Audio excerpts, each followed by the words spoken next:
കഴിഞ്ഞ ദിവസങ്ങളിലൊക്കെ big boss ഹൗസിലുള്ളവരുടെ മനസ്സിൻ്റെ ഉള്ളിലെ ശ്രമം എന്ന് പറയുന്നത് ഷാനവാസിനെ എങ്ങനെയെങ്കിലും ബിഗ് ബോസ് ഹൗസിൻ്റെ ഉള്ളിൽ നിന്ന് പുറത്താക്കുക എന്നുള്ളത് തന്നെയായിരുന്നു.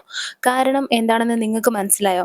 ഞാൻ ആലോചിച്ചപ്പോൾ എനിക്ക് തോന്നിയത് ഷാനവാസ് ഒരു കൃത്യമായ ഒരു എതിരാളി തന്നെയാണ് എല്ലാവർക്കും. കാരണം ഷാനവാസ് ഈ ബിഗ് ബോസ് ഹൗസിൻ്റെ ഉള്ളിൽ നിൽക്കുകയാണെങ്കിൽ വോട്ടിങ്ങിലൂടെ ഷാനവാസിനെ പുറത്താക്കാൻ ഇവർക്ക് വളരെയധികം ബുദ്ധിമുട്ടായിരിക്കും.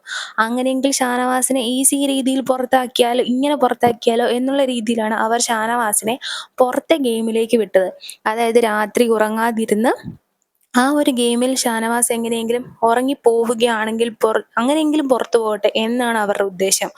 കാരണം ഞാൻ പറയുകയാണെങ്കിൽ അക്ബറും കൂട്ടരും കൂടി ഒത്തിരി ശ്രമിച്ചു ഷാനവാസിനെ ഒന്ന് ഉറക്കത്തിൽ നിന്നെടുത്ത് അപ്പുറത്ത് കൊണ്ടേ കിടത്താൻ വേണ്ടി. അവർ ഫീമെയിൽസിനെയൊക്കെ വിളിച്ചിരുത്തി ഒന്ന് സംസാരിക്കുക, ആ ഒരു രീതിയിലേക്കൊക്കെ വന്നു. നൂറയോടും ആദിലയോടും അക്ബറൊക്കെ ഇങ്ങനെ സംസാരിക്കുന്നതും കണ്ടിരുന്നു കഴിഞ്ഞ ദിവസങ്ങളിൽ. പക്ഷെ ഇന്നലത്തെ ഗെയിമിൽ അക്ബർ ചെയ്തത് എന്താണെന്ന് വെച്ചാൽ അക്ബർ ഷാനവാസിനെ അകത്തേക്ക് കയറ്റി.